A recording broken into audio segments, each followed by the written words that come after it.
A consciência mascarada. Como andar em um mundo com crise econômica, crise de epidemia e crise política? Como ter clareza no pensamento em meio a tantas exclusões e com todos os nossos referenciais sendo transformados?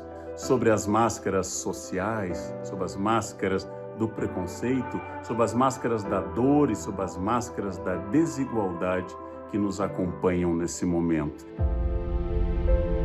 Nós temos hoje a honra, o privilégio de começar um debate amplo, um debate democrático, um debate plural, com especialistas de diversas áreas. Cada especialista tratará dos muitos dilemas do momento que vivemos e das possibilidades de ter uma visão múltipla e aberta sobre o tema. E assim nós poderemos ter ideias mais claras rumo à construção de um país mais justo, mais igualitário, menos excludente, menos violento, mais capaz de pensar sobre si. A consciência mascarada, Larvatus Prodio, tema desta série do Café Filosófico. A solidão prospera em nossos dias, um sinal de novos tempos. Será que os outros se tornaram tão intoleráveis ou tão exigentes que o distanciamento do mundo se tornou uma opção a ser considerada? De que solidão estamos falando? Daquela que poderia se configurar como um refúgio ou da que se coloca como indiferença? Ou ainda de quando nos damos um tempo para elaborar uma perda, uma tristeza? E há também a solidão imposta, feita de silêncio, de recusa de reconhecimento, de exclusão e de segregação social. Intimidade, isolamento, mundo privado. Como pensar a equação solidão e convívio num tempo de demandas de hipersocialização?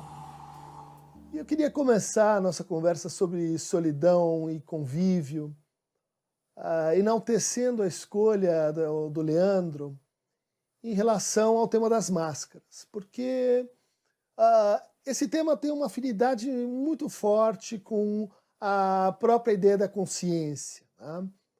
Porque, por um lado, nos remete a uma disposição ética, ou seja, a gente usa a máscara no sentido sanitário, não é para nos protegermos do outro, não é para ficarmos mais seguros diante do perigo que o outro representaria, mas é para cuidar do outro.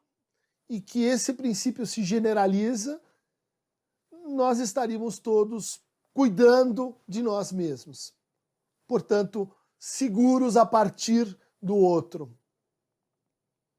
Mas o tema da máscara, ele é interessante também como questão moral, no sentido de que a máscara nos separa de nós mesmos. Ela indica que nós não somos transparentes a nós mesmos do ponto de vista das nossas razões, dos nossos motivos, das causas que nos movem. Ou seja, a primeira advertência que a gente pode tirar aí de Descartes, esse pensador do século XVII, de onde o Leandro trouxe a consciência mascarada, que no fundo a moral é provisória, de que nós precisamos de tempo, nós precisamos elaborar as razões das nossas ações no tempo. Isso significa reconhecer a pertinência imanente de que usamos máscaras. E usamos máscaras para nós mesmos.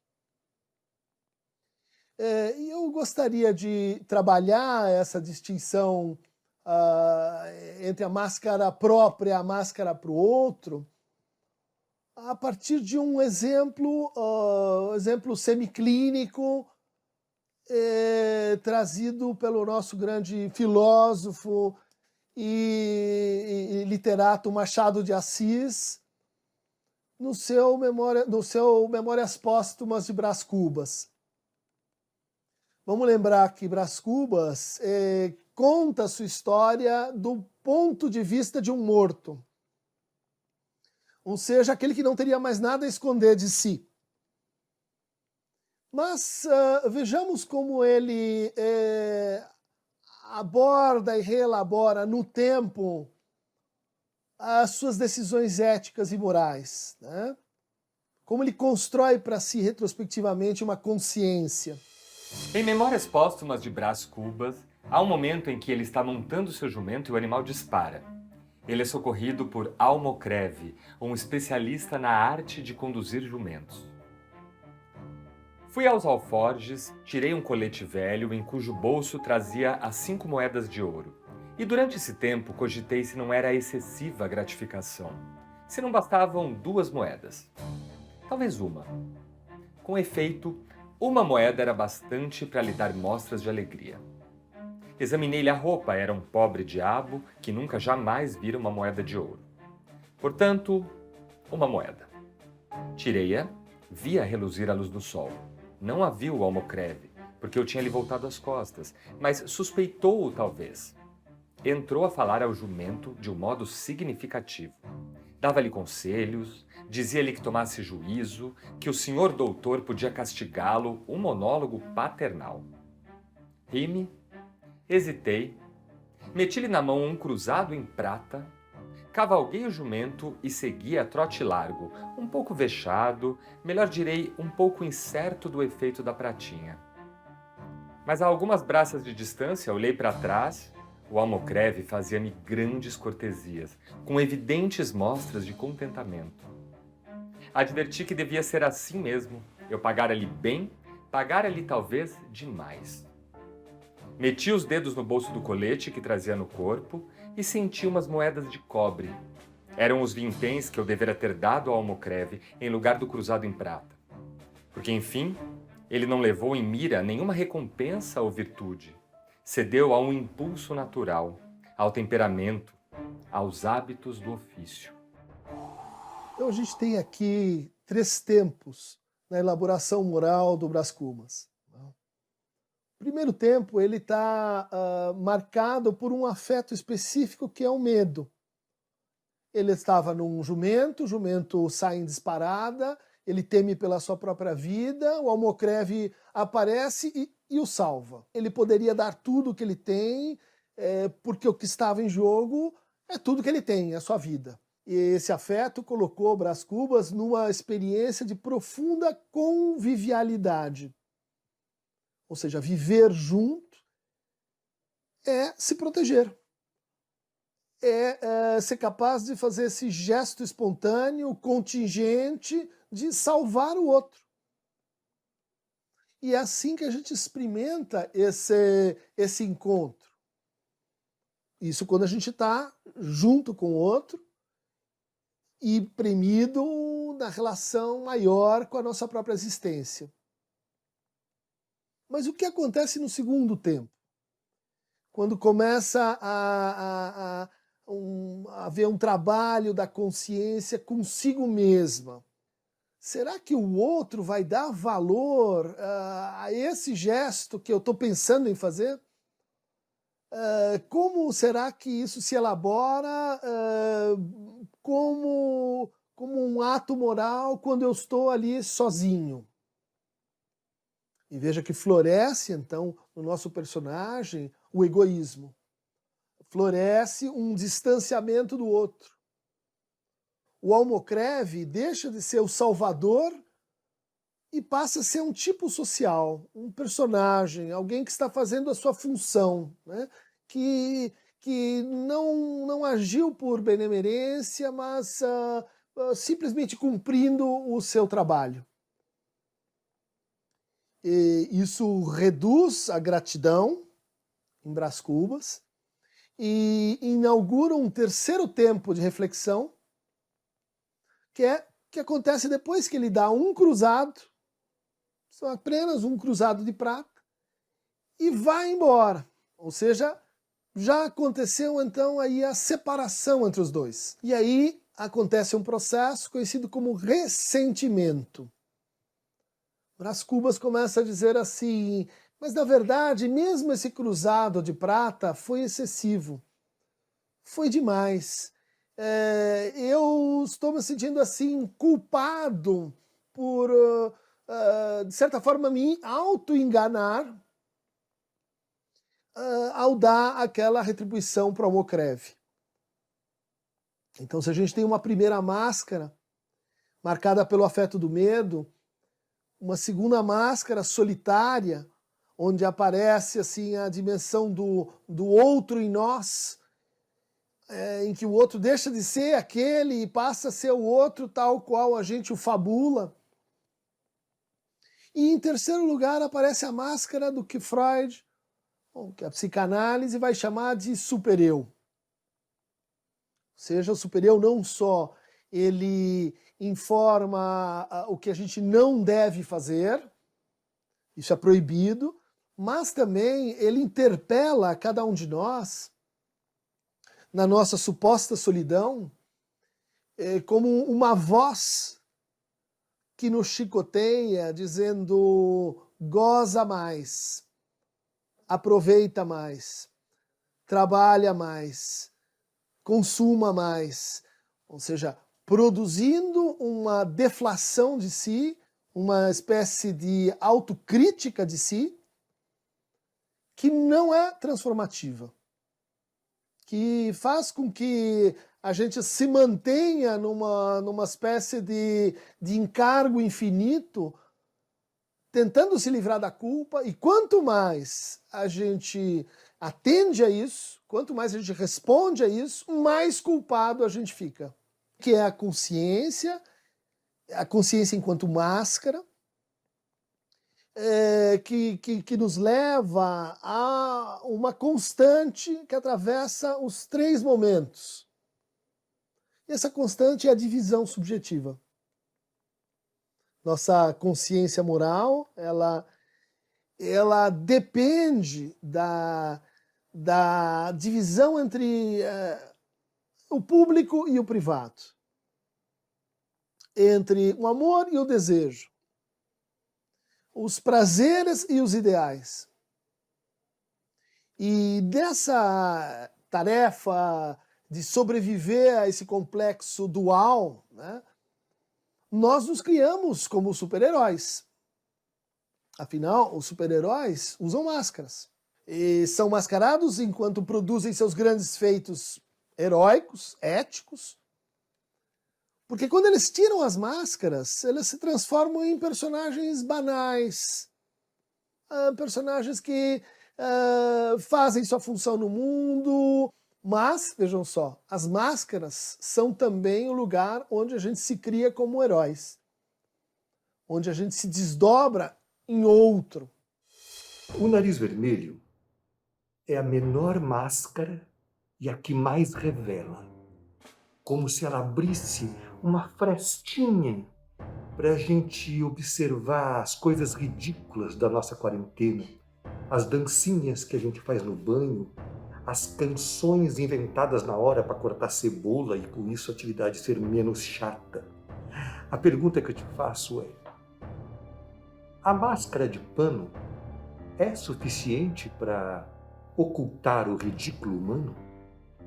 Querido Cláudio Tebas, concordo contigo que a protomáscara, a máscara originária, é esse nariz de palhaço que introduz uma mediação em relação a nós mesmos, que faz com que a gente não se leve a sério integralmente, que faz com que a gente introduza um regime ficcional, né?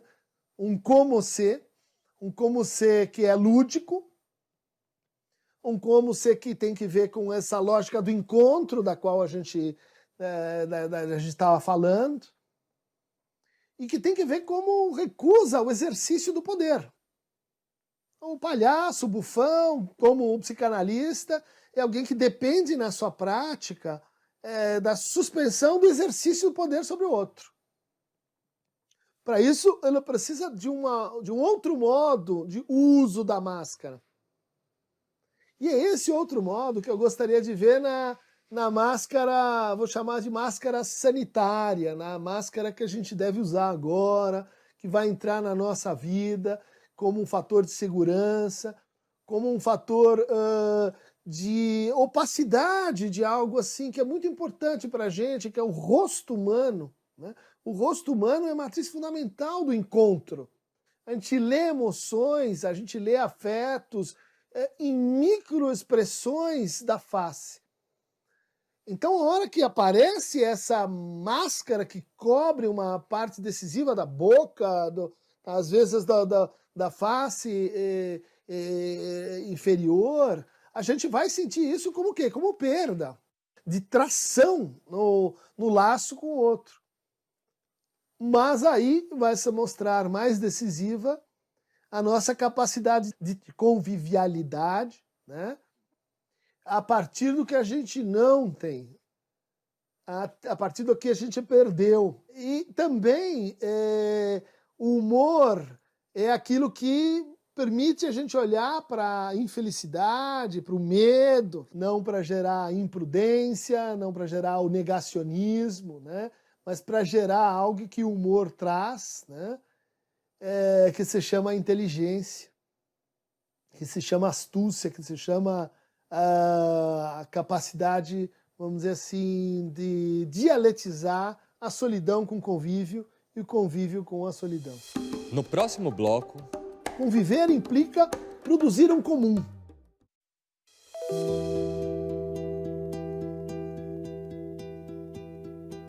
A solidão pode vestir muitas máscaras, do isolamento, do castigo, do fracasso social. A possibilidade de se estar sozinho, ainda que nem sempre a sós, pode nos abrir para o abismo e o confronto com a nossa consciência e nosso desejo, aproximando-nos da solidão como solitude. Gostaria de passar para o discernimento interno da nossa experiência de solidão. Solidão que pode admitir um primeiro contrário, que é assim, estar com os outros, estar em sociedade, estar sendo visto por outros. Mas como vários autores da modernidade, que estudaram a modernidade, já puseram, essa é também uma nova forma de solidão. Aquela que se vive no interior da massa, ou aquela que se vive no interior de um casamento, ou aquela que se vive na intransparência da reprodução dos nossos papéis sociais. Bom, é isso que faz da solidão uma espécie de máscara de ferro. Vamos lembrar desse personagem do Alexandre Dumas, né? Que era um irmão gêmeo do rei, e que estava aprisionado e usava uma máscara de ferro. Não podia ser reconhecido. De fato, é essa a sensação que a gente tem quando estamos perdidos no interior da massa e nos sentimos sozinhos e irrelevantes. É aí que vai surgir a experiência da solidão como castigo, como nos dizem às vezes nossos pais. Fez uma coisa errada, vai para o quarto pensar sozinho. A gente pode dizer, vá ajustar contas com a sua consciência. É como se a gente tivesse o segundo tempo do Brás Cubas com o Almocreve. É lá que as coisas vão se decidir. Mas junto com isso, a gente vai associando a solidão com castigo. O aprisionamento do homem da máscara de ferro, solidão. Solidão por motivos políticos. Solidão como uma operação de isolamento social. A gente vai ter aquelas pessoas que não podem ser vistas sozinhas, porque o outro vai imediatamente imputar a elas esse não foi capaz de amar e ser amado. Bom, essa solidão, ela tem um tratamento, ela tem uma cura espontânea, que é a associar-se por ocupação com o outro. O outro, então, vai vir assim a garantir, a suturar a relação que eu tenho com esse abismo. E quando isso acontece, curiosamente, eu não consigo estar com o outro. Eu simplesmente estou com as versões que eu faço do outro. Ou seja, é uma solidão do desespero. É uma solidão que, no fundo, é fuga desse abismo de angústia que a gente olha para nós mesmos e ela está lá refletindo o quê? Um vazio, uma falta de imagem. Né? Então, é nesse espaço que se engendra ou pode se engendrar uma experiência diferente da solidão. Uma experiência que em português a gente chamaria de solitude. Duas palavras, né? Solidão, solitude. E a solitude é essa capacidade de estar consigo.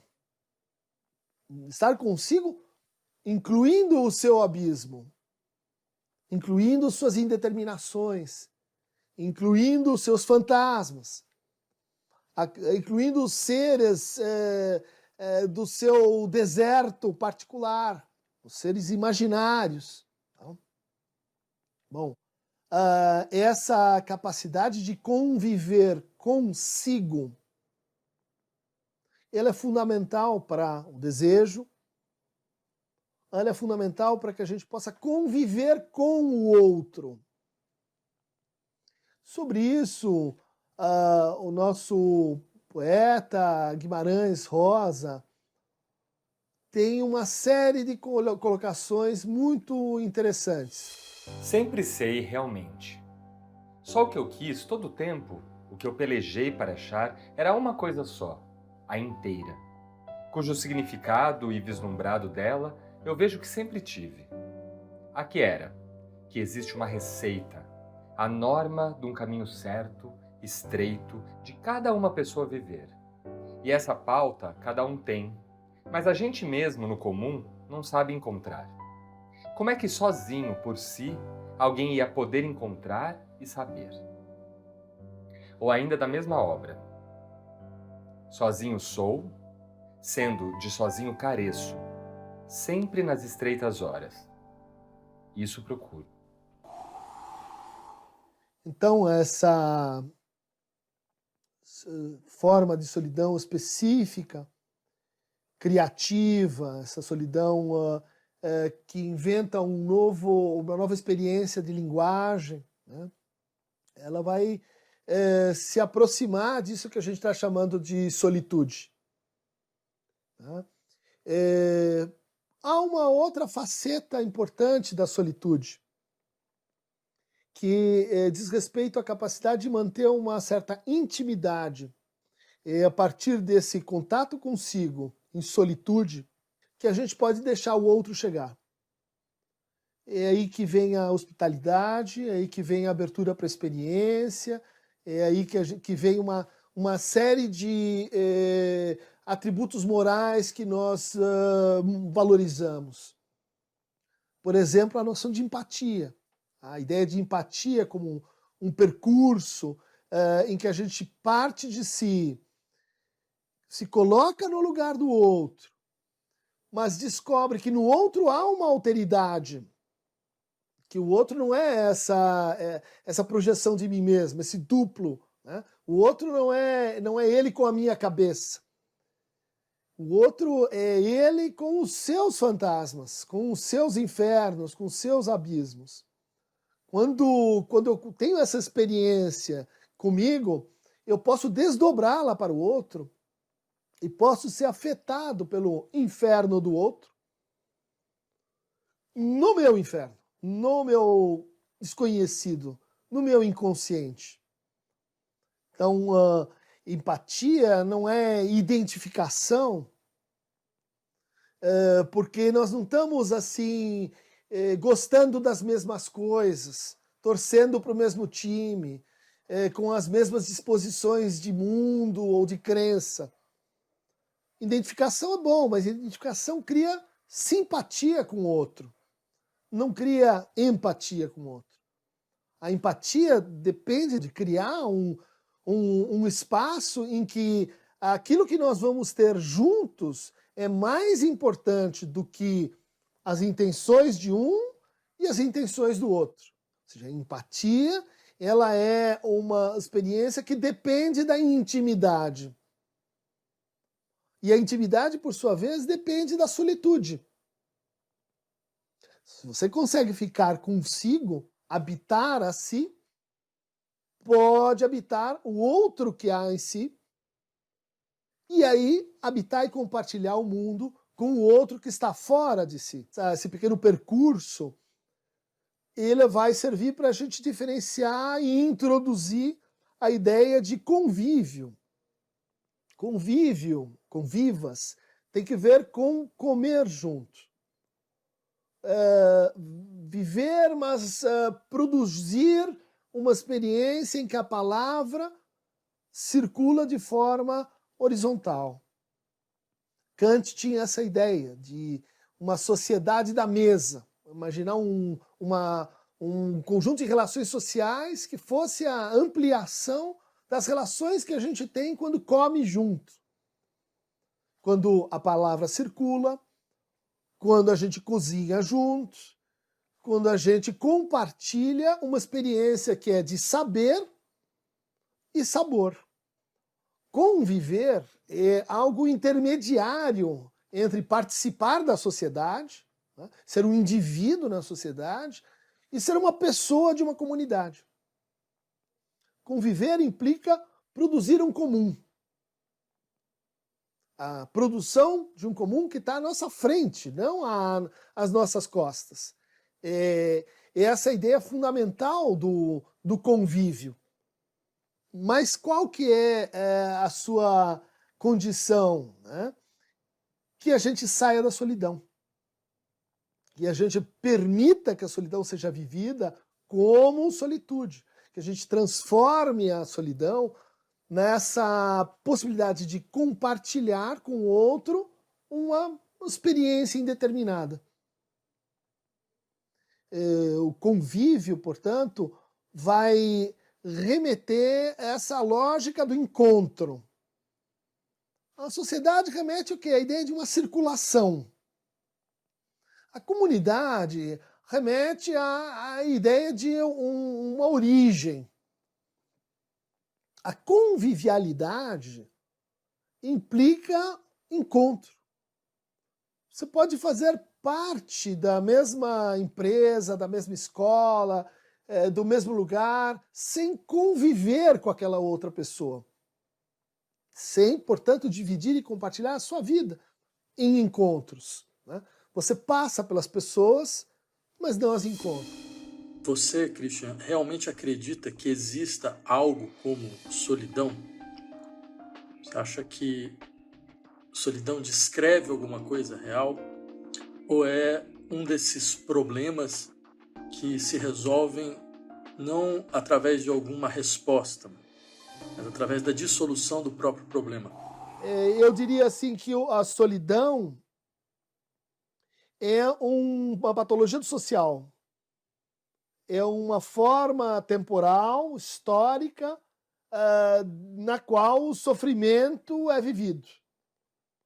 É uma captação da forçagem de que os nossos sofrimentos sejam vividos na forma indivíduo, não na forma comunidade, não na forma sociedade, não na forma coletivo, mas individualmente. E como efeito dessa pressão discursiva, ideológica, surge esse objeto patológico, vou dizer assim, solidão. Que assim como apareceu, um dia pode desaparecer enquanto patologia social. No próximo bloco... Eu posso depender do outro, porque no momento seguinte eu posso me separar dele.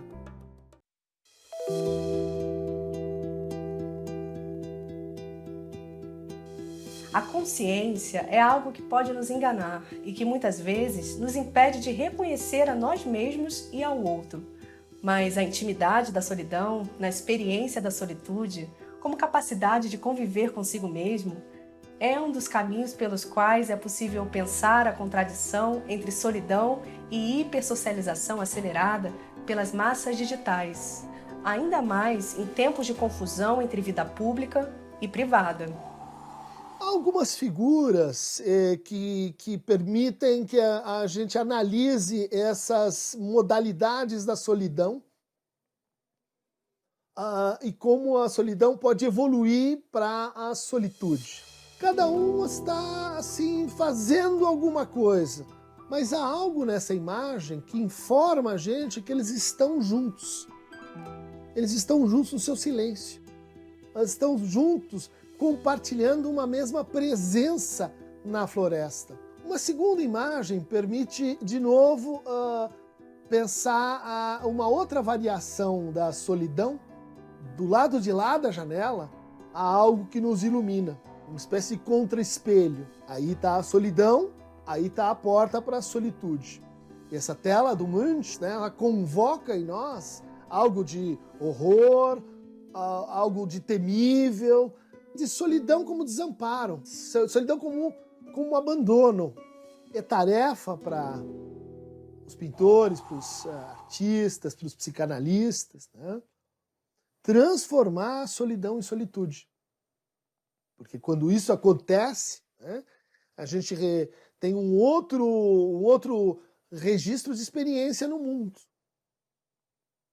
Afinal, é o que o Freud propunha com a psicanálise. Ele dizia, psicanálise é uma experiência para a gente poder amar e trabalhar, de recuperar a possibilidade de estar sozinho, para poder criar uma convivialidade. Convivialidade, ela depende um tanto das nossas aspirações de autonomia, ou seja, de fazer valer nosso desejo, de nos orientarmos pelos nossos sonhos, mas também o reconhecimento de como nós dependemos sumamente uns dos outros.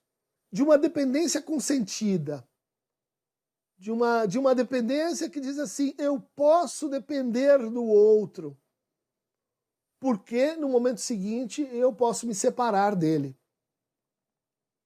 Aquele que vive sua solidão como claustro, como uma espécie de condenação solipsista, né? A ficar preso dentro de si mesmo, é aquele que sobretudo está possuído pela dependência para o outro. Ele olha para o outro como a ponte do quadro do Munch, a ponte que vai me tirar de mim mesmo, que vai me ligar com o mundo, que no fundo vai me deixar para trás. O Freud diz assim, o problema que nós temos diante de nós é que estamos no mundo em um comum pertencer.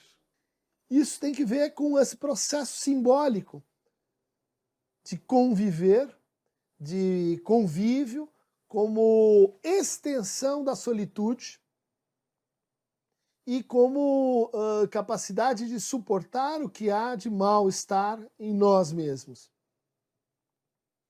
Freud e Schopenhauer tinham uma imagem muito importante para pensar a sociabilidade, né? Que é a imagem dos porcos espinhos. Então, nós, enquanto seres humanos, não conseguimos viver separados porque morremos de frio. Mas se nós nos aproximamos demais, nos espetamos uns aos outros, nos agredimos uns aos outros. Então, não podemos conviver tão próximos uns dos outros. Aí nós voltamos para a máscara, né? Máscara como mediação entre o eu e o outro, ela introduz uma distância. Olha, você quando está comigo está com meus papéis sociais. Professor, psicanalista, homem, isso e aquilo. Né? Isso tudo faz mediações, São máscaras que podem me distanciar de você e podem me aproximar de você. Aí a gente tem que pensar com uma palavra proposta pelo Lacan, chamada extimidade, que é a mistura do íntimo com o exterior. A ideia de que quando eu vou indo mais e mais em mim mesmo, tirando as máscaras, lembrando de como cheguei aqui, de qual a história dos meus desejos desejados, de como isso tudo perfaz uma vida, o que eu descubro lá? É que essa vida foi com outros. Que essa vida íntima, ela ocorreu em grande medida fora de mim. Como se aquilo que fosse mais precioso dentro estivesse fora. E por outro lado, aquilo que está fora, né, na opacidade do outro, nesse almocreve que cruza o meu caminho, criando encontros inesperados, e isso me devolve àquilo que seria mais íntimo. Oi, Christian, sempre um prazer ouvi-lo, sempre muito provocativo, sempre muito rigoroso conceitualmente. Eu queria fazer uma pergunta a partir de um texto meu. Eu escrevi o Dilema do Porco-Espinho, peguei essa metáfora de Schopenhauer, como lidar com o frio da solidão e o caráter agudo do espinho alheio. Tem jeito? Estamos infelizes sozinhos, estamos infelizes acompanhados? Schopenhauer tinha uma resposta. Qual seria a sua para nós hoje? Obrigado. Obrigado, Leandro. Vamos lembrar que o Schopenhauer foi um dos introdutores do pensamento oriental no Ocidente, né? Ele foi um leitor dos Upanishads indianos, né? E então tinha como horizonte essa ideia de que o tratamento para o paradoxo do porco-espinho, da impossibilidade de, ao mesmo tempo, estar íntima e muito próximo do outro e morrer de frio, era essa procura de uma espécie de vazio que apareceu aqui nas nossas conversas em torno da imagem do abismo como lugar mais escuro, né? Que é ao mesmo tempo próximo, íntimo e externo. E um abismo que pode ser compartilhado. Veja só, o porco-espinho, ela traz essa ideia de que a convivialidade e a felicidade como uma tarefa mais ou menos impossível ou precária para nós que somos meros porcos-espinhos, ela está na realização de algo positivo. O calor, a sobrevivência, a perseverança, a manutenção de si. Mas o Schopenhauer talvez traga o próprio antídoto para essa imagem, ao falar que talvez a felicidade esteja no processo de desilusão, no processo de renúncia a essa positividade, tanto do outro quanto de si. Nos descobrirmos assim, com máscaras que vão sendo retiradas e reduzidas e com uma vida menos mascarada, vamos dizer assim, menos pretensiosa nesse sentido do amor de si, dos moralistas franceses, né? Uma vida mais leve, uma vida deflacionada de máscaras, onde a convivialidade pode acontecer em torno do abismo comum, do que nos falta, não do que a gente tem, dos espinhos, mas do que nos falta. E uma pergunta que chegou pelo YouTube, do Fernando Poloni, diz o seguinte: se é errado dizer que a solidão é algo que nos torna mais fortes, pois sozinho enfrentamos nossos fantasmas e, de certa forma, criamos uma certa resiliência. Tem uma razão de ser, essa reflexão que me parece assim proceder da filosofia estoica, né? Aprenda a viver a sua vida com os recursos que você tem. E os recursos que você tem, você. Portanto, a ideia assim de criticar alguém que está num estado permanente de desamparo, mas no sentido de assim desamparo, dependência, desamparo no sentido de esperança de algo, alguém, alguma coisa que virá e que transformará esse estado de mundo em outra coisa.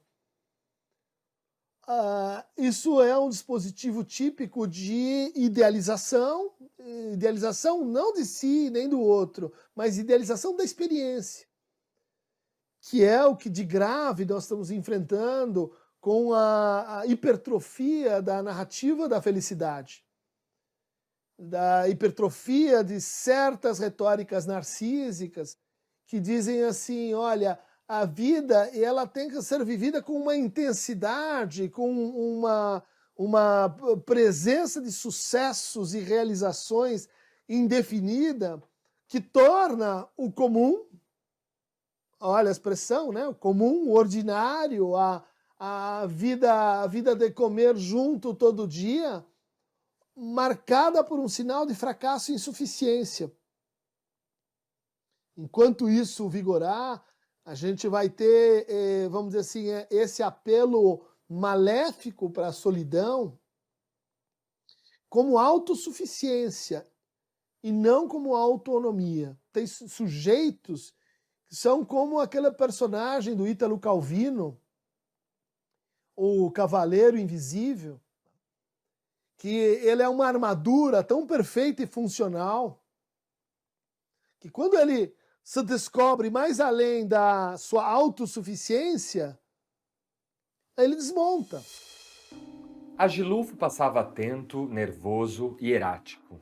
O corpo das pessoas que tinham um corpo de verdade dava-lhe um certo mal-estar semelhante à inveja, mas também uma sensação que era de orgulho, de desdenhosa superioridade.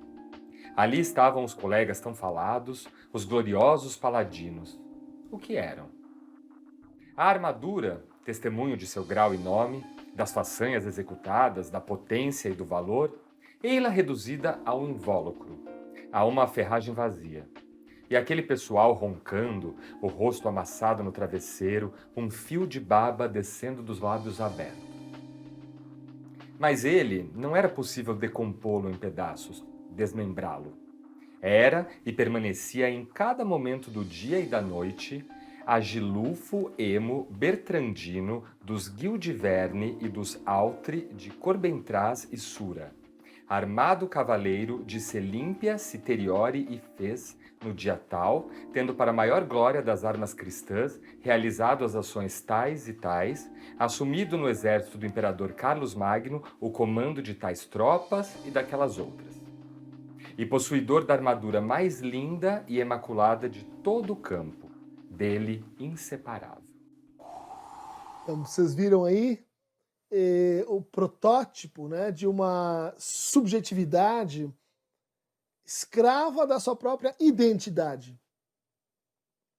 Ela estava tão apegado ao seu personagem como o cavaleiro de Carlos Magno, ela estava tão crente de que ele era ele, que ele não conseguia perceber sua própria inexistência, o seu próprio vazio. Estou trazendo como ilustração para o que eu estou chamando aqui de o abismo que nos habita a todos, e que tem uma experiência assim, que ronda as suas fronteiras, que o Freud deu o nome de infamiliar. A expressão em alemão é unheimlich, ou seja, é aquela familiaridade que envolve uma certa naturalização de si, da sua experiência, no interior da qual surge o estrangeiro, o estranho, o outro, aquele que estaria fora de lugar. há toda uma reflexão sobre a solidão e a solitude nesse trabalho de 1919 de Freud, né, sobre o estranho que foi traduzido como inquietante também. Então o que a gente tem aqui como discussão que envolve a discussão da solidão é, no fundo, uma crítica da nossa confiança moderna na identidade. No próximo bloco, Tudo que a gente perde, né, reformula basicamente o valor que aquilo tinha.